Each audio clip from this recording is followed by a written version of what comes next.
Navbatdagi joyimiz Uzunko'l, Trabzonda. Mana qaranglar do'stlar, nima deyapti? Voy mashalloh. Subhanalloh deb yozib yuboringlar. Bu tabiatni yaratguvchisi naqadar go'zal ekan. Voy mashalloh. Bu manzaraga nima deyapsizlar endi? Voy, Uzunko'l. 1-1,5 kilometrlik ko'l deyiladi, shuning uchun Uzunko'l deyiladi. Bu tog'lardan qorlar erib tushadi, bu yog'i o'rmon. Onajonim, qalay yoqyaptimi? Juda zo'r ekan bu qo'llar. Xursandmisiz? Juda xursandman. Yoqyaptimi?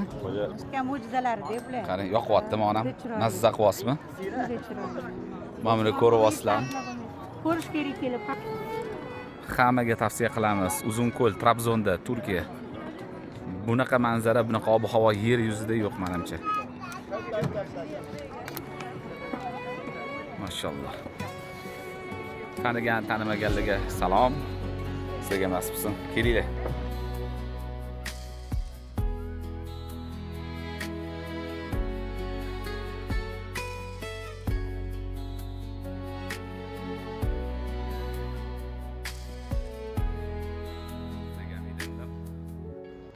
Mashalloh. Shunaqa prirodada turk qahvasini ichib turib, ha? Kimlar bilan shu yerga kelib qahvaxo'rlik qilgan bo'lar deydi. Yozib olinglar. Lekin bitta proba qilib ko'rish kerak. Erkaklar nima dedinglar, necha? Alo. Qo'shiladiganlar plus yoki inshaalloh deb yozib qo'yinglar. Albatta kelasizlar. Trabzondagi shu Uzunko'lni oldiga keldik. Hozir bundan oldin sizlarga tepadan ko'rsatuvdim. Mana endi shuni oldiga keldik. Har qayerda 1 kilometr chiqar ekan. Havosiga, atmosferaga gap bo'lish mumkin emas. Kelsanglar zo'r joy ekan. Kelinglar.